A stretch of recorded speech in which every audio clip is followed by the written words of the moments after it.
नमस्ते दोस्तों और स्वागत है आपका rare crime cases of the world के अंदर।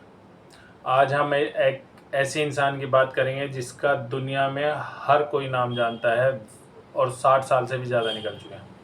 हिस्ट्री में कुछ ऐसे दिन होते हैं जो वक्त को दो हिस्सों में डिवाइड कर देते हैं, उस दिन से पहले और उस दिन के बाद। Everything is changed. Rare Cases of the World by Raj Sharma.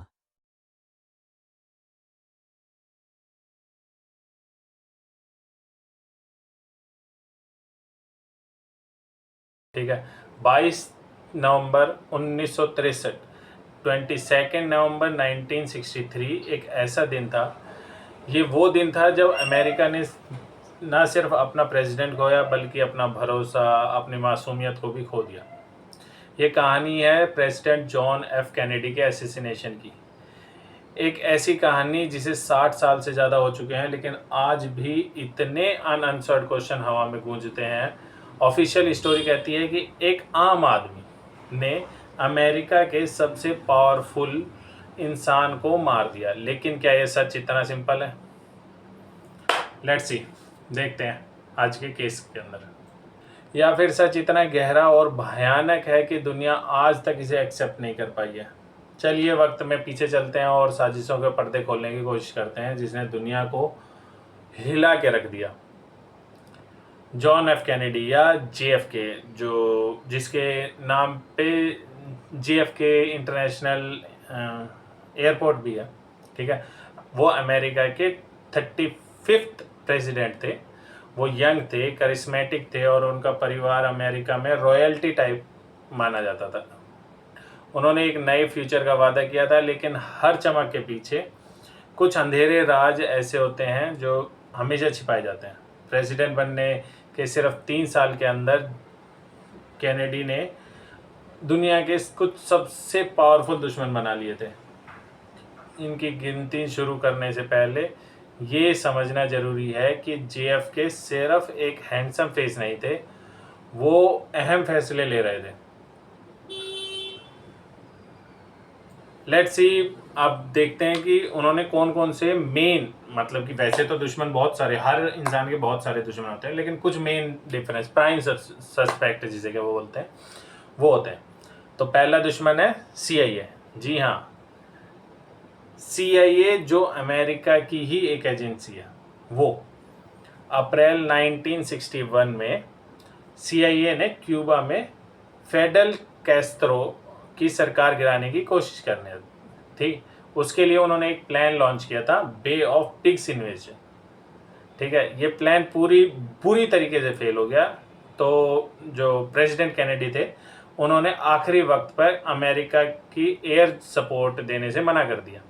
CIA इस हार के लिए प्रेसिडेंट कैनेडी को जिम्मेदार मानती थी।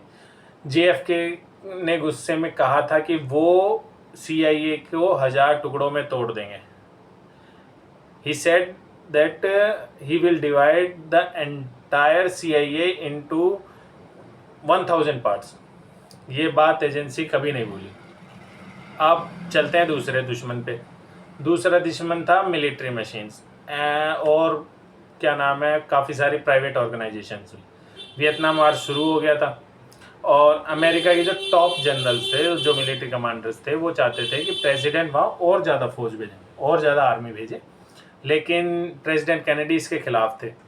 वो वियतनाम से अमेरिकन फोर्स को धीरे धीरे हटाना चाह रहे थे, ठीक है ना।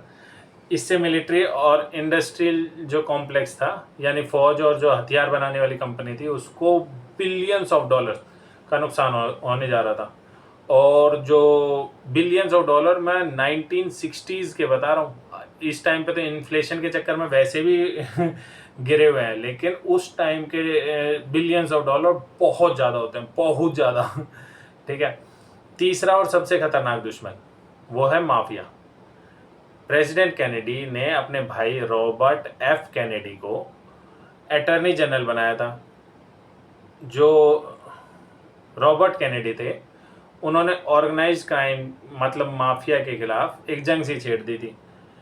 जिन माफिया बॉसेस ने प्रेसिडेंट कैनेडी को जीतने में सपोजिटली हेल्प की थी, अब उन्हीं को ही रॉबर्ट कैनेडी अब जेल में भेज रहे थे। माफिया के लिए वो कहते हैं ना कि क्या नाम है, पॉलिटिक्स के अंदर ना कब परमानेंट दोस्त होते हैं, बिजनेस के अंदर ना कोई परमानेंट दोस्त होता है ना कोई परमानेंट दुश्मन होता है, ठीक है। तो कैनेडी प्रेसिडेंट कैनेडी इलेक्शन जीतने के बाद अपने ही जो पार्टनर्स थे उनको अब जेल भेज रहे थे। माफिया के लिए ये सबसे बड़ा धोखा था। उन्होंने पैसा पावर दोनों लगाई, इन्वेस्ट भी किया, और अब बाद क्या नाम है, अब उन्हें बदला चाहिए था क्योंकि धोखा मिला।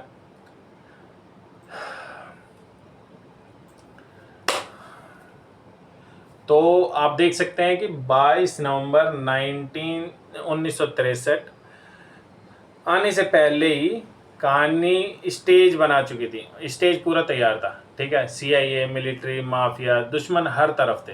ये सब प्रेसिडेंट को टेक्सास विजिट का इंतज़ार कर रहे थे, या फिर नहीं कर रहे थे, या मुझे इसका कुछ कंफर्म नहीं है, ठीक है।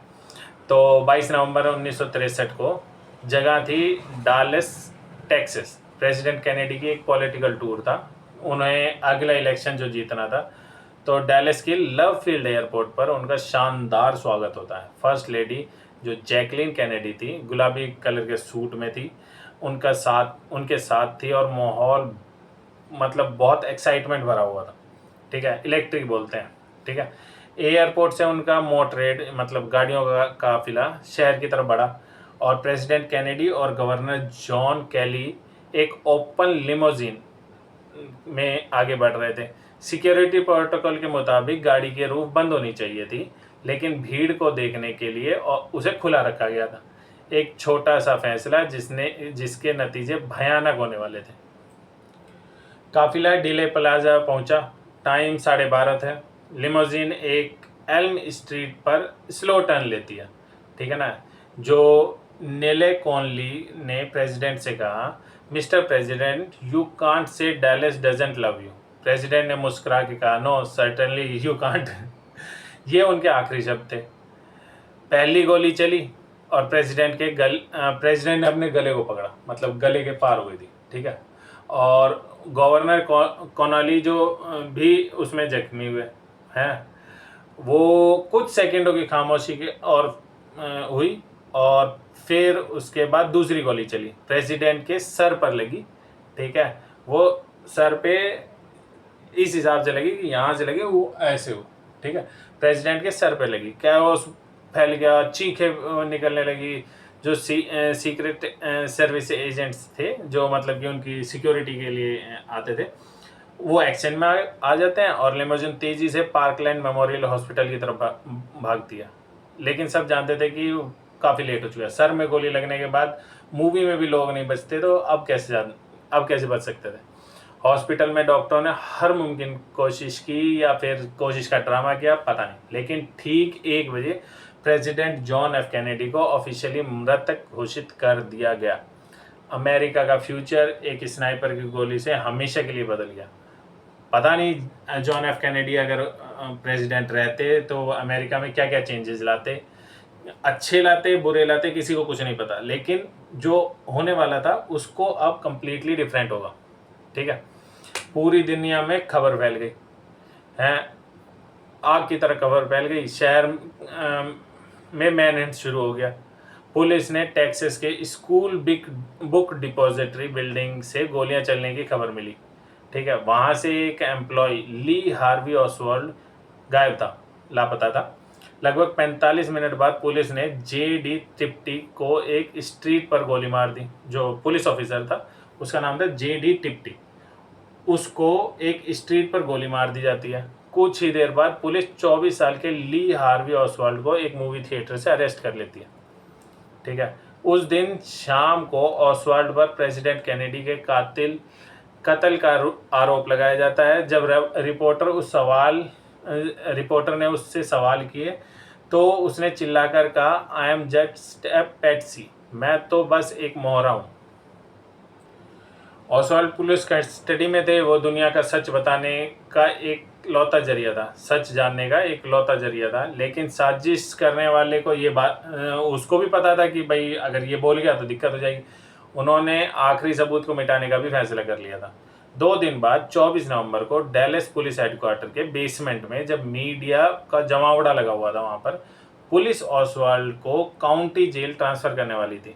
सब कुछ लाइव टेलीविज़न पे ब्रॉडकास्ट हो रहा था। जैसे ही ऑसवाल्ड कैमरे के सामने आते हैं, भीड़ में से एक आदमी, night club owner Jack Rudy, आगे बढ़ता है और पिस्टल निकालता है और बैंग बैंग बैंग ऑसवाल्ड को पेट में गोली मार देता है। पूरे अमेरिका ने अपने टेलीविज़न सेट पर कैनेडी के कातिल को मरते हुए लाइव देखा। The only man who could talk was silenced for ever.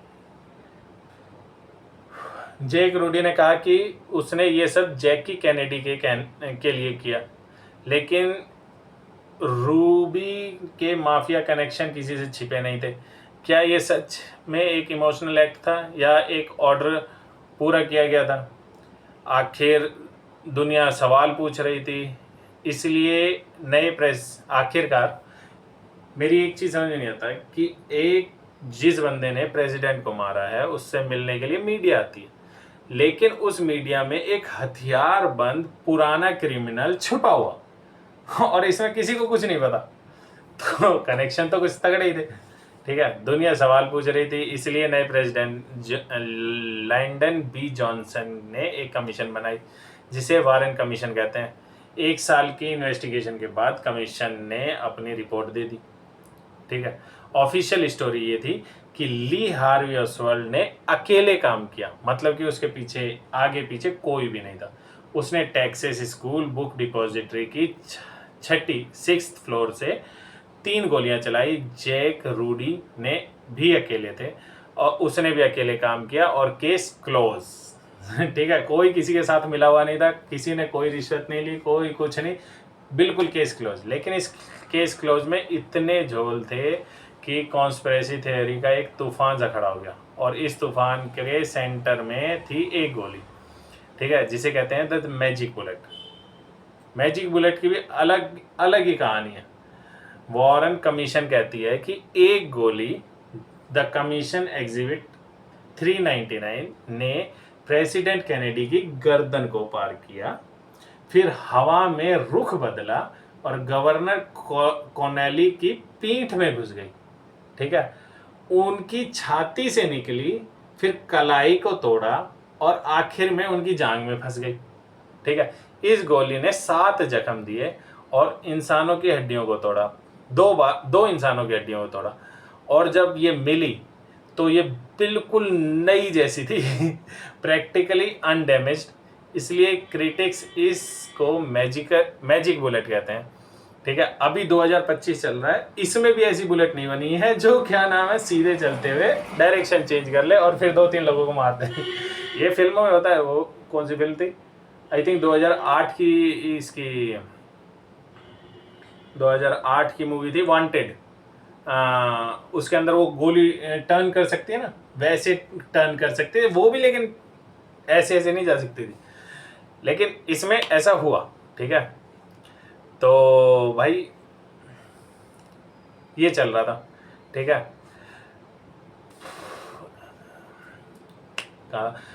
जो इसलिए क्रिटिक्स ने मैजिक बुलेट को कहते हैं कि क्या आपको लगता है कि एक गोली ये सब कर सकती है? क्या फिजिक्स के लॉ को तोड़ने की इजाज़त दे देती है वो गोली? अगर ऑसवाल्ड अकेला नहीं था तो कौन था? यहाँ से शुरू होती है साजिशों की कहानी। इसमें काफ़ी सारी कहानियाँ थी, काफ़ी प्लॉट्स थे, मतलब कि काफ़ी लोगों ने अपनी अपनी कहानियाँ बनाई थी। उन कहानियों में से कुछ बहुत ज़्यादा फेमस थी, जो वाइडली नोन थी। ठीक है ना, जो बहुत से लोग कहते थे कि हाँ ये हो सकता है। इसके अंदर जो पहली कहानी थी वो थी कि भाई दूसरा शूटर था। ठीक है, एक जगह का नाम है ग्रासी कनॉल, ये एक स्मॉल माउंटेन टाइप का था, तो वहाँ से वो कह रहे हैं कि गोली। ठीक है ना, डिले प्लाजा में ज़्यादातर जो विटनेस थे उन्होंने कहा कि भाई गोलियां सामने से भी चली थी। एक घास वाली पहाड़ी ग्रासी नॉल से आई थी, ना कि पीछे बुक डिपॉजिटरी से। जो जपुंदर फिल्म है, जपुंदर फिल्म में भी प्रेसिडेंट को सर पे गोली जो लगी थी, उसमें गोली लगने के बाद सर ऐसे पीछे गया। अगर सामने से लगेगी तभी तो ऐसे पीछे जाएगा, वरना पीछे से लगेगी तो सामने की साइड हो जाएगा। ठीक है ना, तो ये थी। ठीक है, तो सर में गोली लगने के बाद पीछे की तरफ जाता है, तो सामने से अटैक की तरफ का इशारा करती है। ठीक है, ये तो कंफर्म हो गया। CIA का रिवेंज, CIA और मिलिट्री का रिवेंज, याद है बे ऑफ पिग्स, और उसका कौन सा वॉर चल रहा था इनका, वो उस वॉर में जो मिलिट्री का था। थ्योरी कहती है कि CIA ने कैनेडी से बदला ले लिया। उन्होंने ऑसवाल्ड जैसे पैट्सी मतलब कि मोहरे को सेट किया, अपने स्नाइपर से काम पूरा करवा दिया, और वो कैनेडी के वियतनाम से निकलने के प्लान से भी नफरत करते थे। ठीक है, तीसरा जो सबसे बड़ा पॉइंट है जो थ्योरी चली थी वो थी माफिया ने। रॉबर्ट कैनेडी की जंग से परेशान माफिया बॉसेस ने आखिरकार आखिरी कदम उठाया।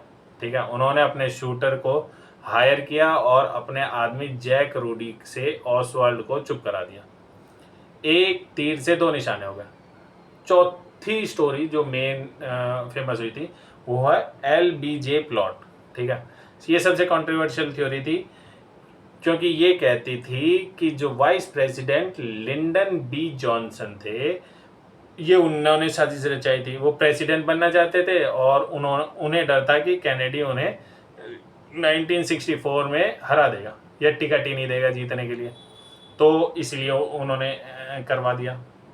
60 साल में हजारों किताबें लिखी गई हैं, अनगिनत डॉक्यूमेंट्री बनाई गई हैं, लेकिन एक सवाल आज भी यही वही है कि किसने जॉन F कैनेडी को मारा। मतलब कि मारा तो वो भी नहीं कंफर्म कि किसने मारा, किसकी गोली से मारा।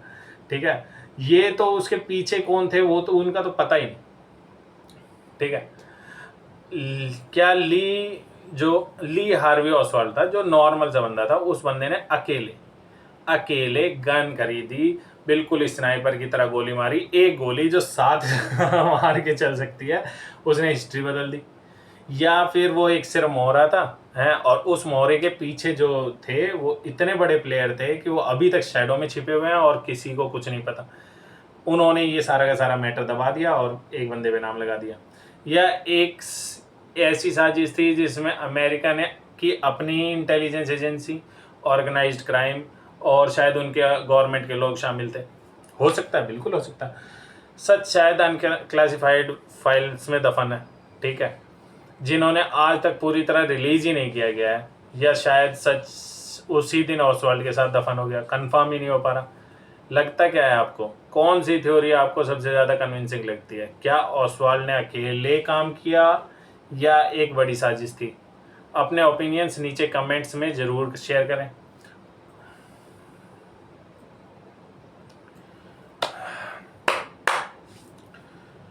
अगर आपको ये इन्वेस्टिगेशन पसंद आई है तो इस वीडियो के लिए करें, इस वीडियो को लाइक करें और अपने दोस्तों के साथ शेयर करें, और rare crime cases of the world को सब्सक्राइब करना बिल्कुल भी ना भूलें, क्योंकि हम हर हफ्ते, एटलीस्ट अभी तो डेली के बेसिस पे चल रहा है, आपको हर हफ्ते आपके लिए एक गहराई से भरी अनसुलझी कहानियाँ लाते रहेंगे। अगर अगली बार मिलेंगे एक और नए केस के साथ, तब तक के सोचते रहिए, सवाल करते रहिए। सायोनारा, नमस्ते, goodbye, good night, bye bye.